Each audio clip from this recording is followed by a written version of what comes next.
A Jump Fest é uma conferência anual feita pela Shueisha, a editora que publica a Shonen Jump, para trazer diversas novidades sobre os mangás publicados em todas as suas revistas. Na edição de 2023, que ocorreu nesse final de semana no Japão, como não poderia faltar, tivemos informações bombásticas sobre One Piece que vieram através das palavras da lenda, do próprio, do mito, do fantástico Eiichiro Oda.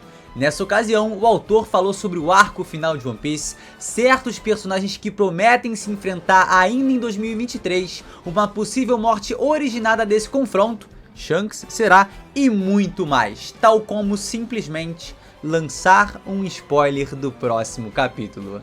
É bem leve, mas eu vou dar a opção aqui no final do vídeo, tá, de você ver ele ou não. Mas em meio a todo esse pronunciamento, há algo bem diferente do comum em sua mensagem. E por mais que não tenha muita gente falando sobre isso agora, é um detalhe absolutamente esperançoso para todo grande fã de One Piece.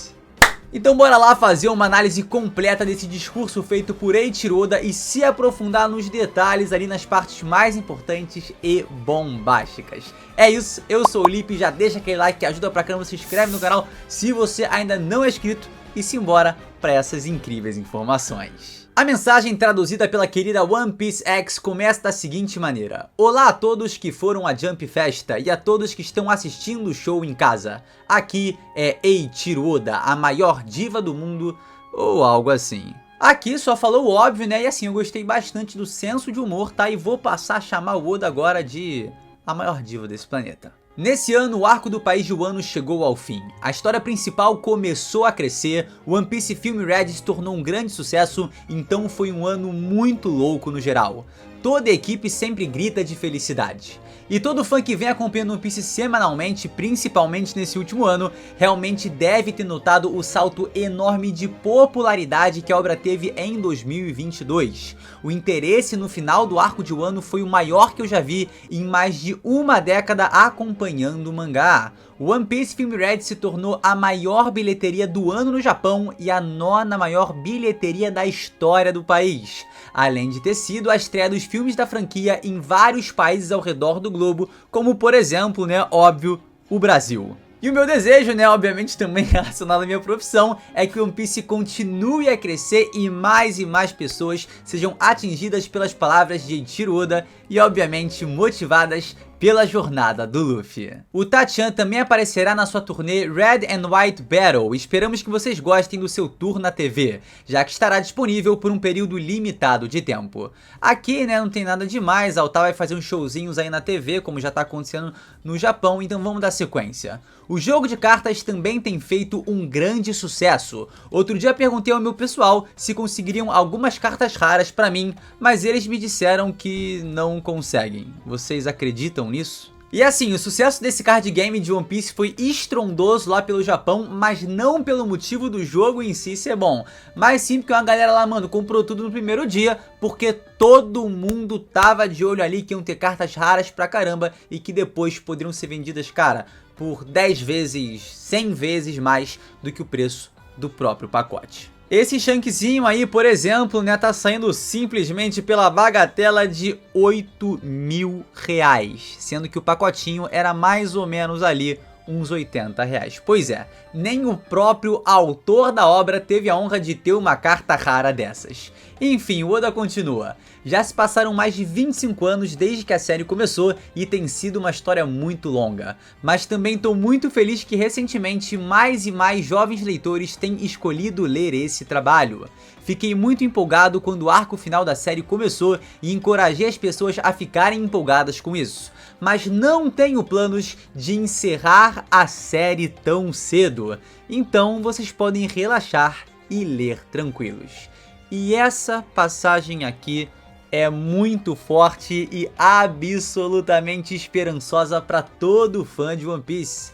Quando Oda fala que vai terminar a obra em 5 anos, 3 anos, que o One Piece tá 90% concluído, que só faltam umas 3 páginas para acabar o mangá, ele basicamente tá fazendo isso para as pessoas se empolgarem e perceberem que precisam acompanhar a história, porque logo ela vai acabar. Mas diferente dos últimos 5 anos, em que o Oda vem falando que o One Piece vai acabar em 5 anos, dessa vez, depois de hypar e hypar tanto, ele joga esse balde de água fria, né, que na verdade é muitíssimo bem-vindo.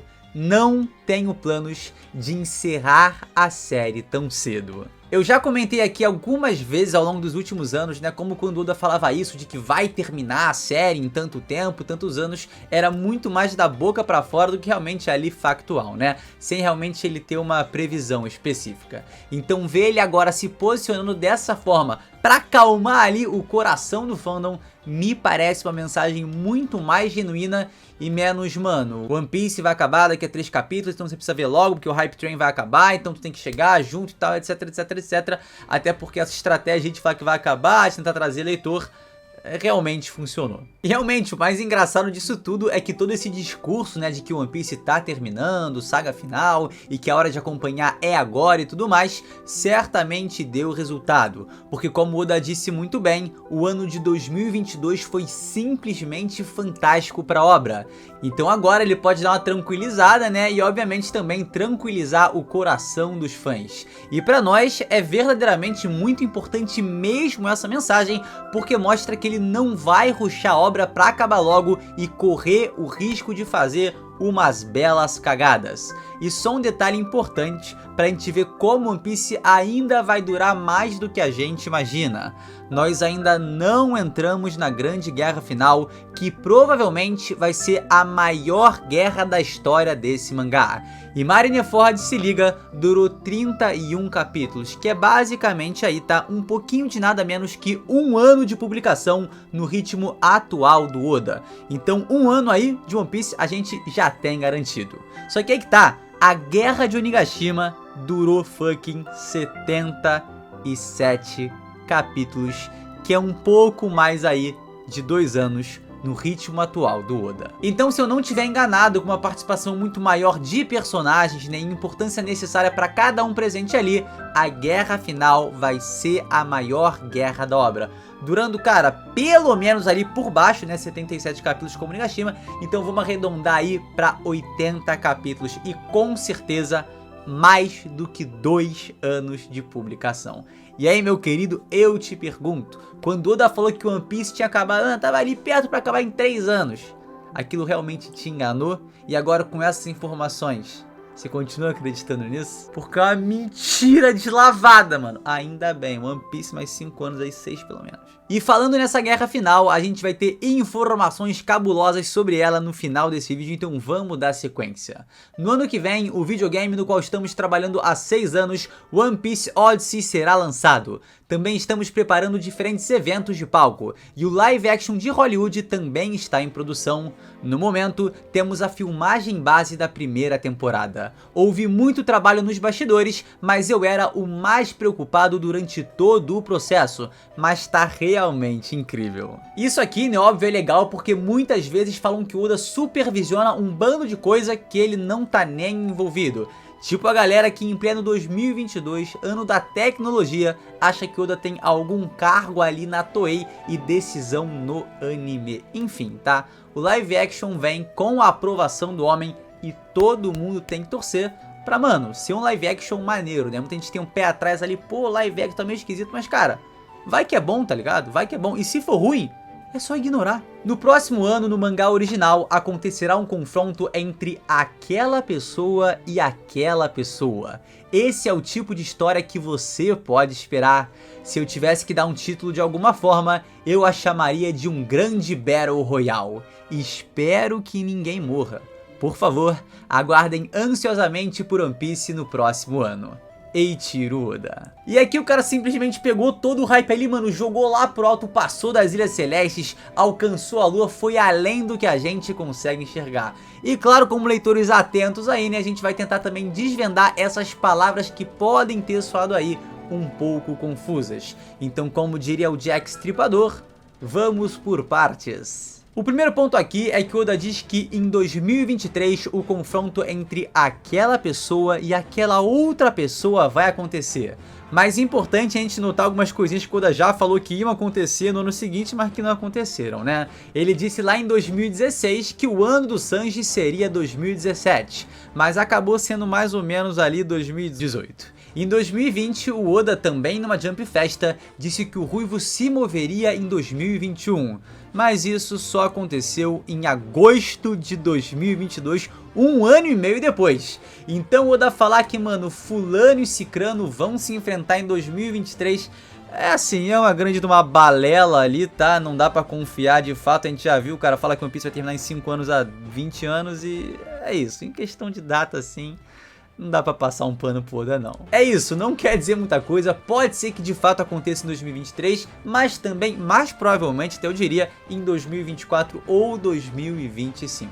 Mas o importante aqui é a gente tentar entender quem são esses personagens, aquela pessoa e aquela outra pessoa. E pra mim, um desses nomes é certamente Shanks, porque o Oda já se referiu anteriormente ao personagem como aquela pessoa, o que me leva a crer que nesse momento ele também esteja mencionando o Ruivo. E claro, há outros dois candidatos muito bons para serem aquela outra pessoa, personagens que estão conectados ao Ruivo e prometem enfrentá-lo em uma batalha histórica. Todo mundo sabe, é o Barba Negra por todo o longo histórico que eles possuem de batalha e peso que ambos possuem como influências poderosas na vida do Luffy. Um sendo motivador para sua jornada e o outro sendo um dos maiores obstáculos. Eu acho que para a maioria das pessoas, tá, aquela pessoa contra aquela pessoa é Shanks versus Barba Negra, e para mim parece um excelente palpite. Até porque quando Shanks vai falar com os Gorosei, ele vem com uma expressão muito fechada a comentar sobre um certo pirata. E eu tenho para mim que esse certo pirata é também aquela outra pessoa comentada por Eiichiro Oda. E eu acredito que essa outra pessoa aí só possam ser dois personagens, Marshall the Treat, como já mencionado, ou Monkey D. Luffy. O protagonista da obra já disse em Punk Hazard que pretende sim enfrentar todos os Yonkou, o que indica que eventualmente uma batalha histórica entre ele e Shanks de fato ocorrerá. Então o meu palpite aqui, acredito que muitas pessoas concordem, é que o Oda tá se referindo a algum desses três personagens, Shanks, Barba Negra e Luffy. Então o confronto entre aquela pessoa e aquela outra pessoa pode ser um dos três, né? Shanks versus Barba Negra, Luffy versus Shanks ou Barba Negra versus Luffy. E sobre esse grande Battle Royale muito doido aí, né? É claro, o Oda parece estar se referindo ao confronto entre aquela e aquela pessoa, mas é possível também que o Oda esteja comentando sobre a grande guerra final, em que diversas frentes vão se enfrentar para solucionar suas questões. Os piratas em busca do tão sonhado One Piece, os revolucionários querendo destronar o governo mundial e essa terrível instituição tentando se manter no poder. É um cenário insano em que podemos ver os maiores piratas como Shanks, Bug, Mihawk, Crocodile, Barba Negra, Luffy e Lockheed lutando entre si contra tudo, uma loucura total, e até, cara, a própria marinha se envolvendo ali tentando fazer frente a todos eles, mas cara, meu irmão, se envolvendo nesse caos absoluto que certamente vai estar acontecendo uma doideira total. E se bobear nesse grande Battle Royale aí, entra até os Gorosei para tentar defender o governo mundial e quem sabe até possa entrar em jogo em ação Imu-sama. Os revolucionários liderados por Dragon também podem se envolver nesse confronto, incendiando ainda mais a fogueira desse grande combate. No fim das contas, esse Battle Royale pode ser, cara, realmente uma loucura de proporções históricas e quem sabe até o incidente comentado no final de Dressrosa, né, que é a grande frota do Chapéu de Palha, que vai chegar num momento que mano, pra se unir ali é um Battle Royale, tá? Eles vão chegar numa guerra que vai ser uma loucura do caramba. Então pode ser que o Oda também esteja se referindo a isso. Mas é mais provável, né, que como a gente já mencionou aqui, esteja se referindo à luta entre duas tripulações, entre dois grandes piratas. Meu palpite, os piratas do Ruivo versus os piratas do Barba Negra. Mas independente de tudo isso, eu só espero que o Luffy no final saia com sua incrível, lendária e maravilhosa Vitória Royal. Só os jogadores de Fortnite on. E aí, né, em meio a esse caos, o Oda ainda lança a seguinte frase que quer dizer muito, tá? Espero que ninguém morra. E isso vindo do próprio autor é o prenúncio de algo ruim. e eu vou explicar o porquê. A gente já sabe que a frase "ninguém morre em One Piece" é muito famosa e tem sim seu fundo ali de verdade, apesar de que algumas mortes fundamentais ocorreram ao longo da série, principalmente em flashback, apesar de recentemente o Jaguar de Sol ter voltado. Mas enfim, se tem um cenário em que o Oda se permite cometer fatalidades é exatamente no ambiente de guerra. Marineford foi o arco que teve a principal morte de todo o mangá e a batalha em Onigashima também deixou suas sequelas. Então é muito provável que essa frase do Oda, dita até de maneira leve e brincalhona, na verdade seja um aviso. Na guerra final, certamente veremos personagens, ou pelo menos algum personagem importante, encontrar seu fim. Barba Negra, Shanks, Trafalgar Law com a cirurgia perene? Essas são possibilidades fortes, mas que a gente só vai saber ao acompanhar One Piece. Então esse foi o recado do Oda pra gente sobre o ano de 2023 e a minha análise em cima de tudo que foi comentado pelo autor. Então antes da gente ir pro spoiler do capítulo 1070, né, que ele próprio soltou, eu já te peço encarecidamente pra você se inscrever no canal, deixar aquele like que ajuda pra caramba e te agradeço demais por me acompanhar até aqui. Então se você quiser esse breve, né, realmente um mero spoiler ali, é pouca coisa, tá? Não vai mudar muito sua experiência, provavelmente não, mas enfim. Se quiser continuar pra ver, mano, fica aqui no vídeo, senão a gente se vê certamente num próximo vídeo. É isso, galera, valeu! Então, ó, se liga. Essa aí é a página maravilhosa que o Oda lançou do capítulo 1070. Simplesmente o Luffy tirando, mano, um oclinho ali do nada, usando um cano altamente tecnológico como estilingue pro próprio corpo e dando um Gomu Gomu no White Rocket, lançando o estômago do Rob Lucci pras cucuias. Maravilhoso, simplesmente perfeito. Ele tirar o óculos do Tai aí do Digimon da cabeça dele, mandar sua mente ilimitada. Foi brincadeira, cara. Lindo demais. E é isso. Obrigado por tudo. Eiichiro Oda, 2023 vai ser mais um ano repleto de maravilhas e sensacional pra One Piece. E é isso. Tô empolgado pro próximo capítulo e tamo junto, galera. Valeu!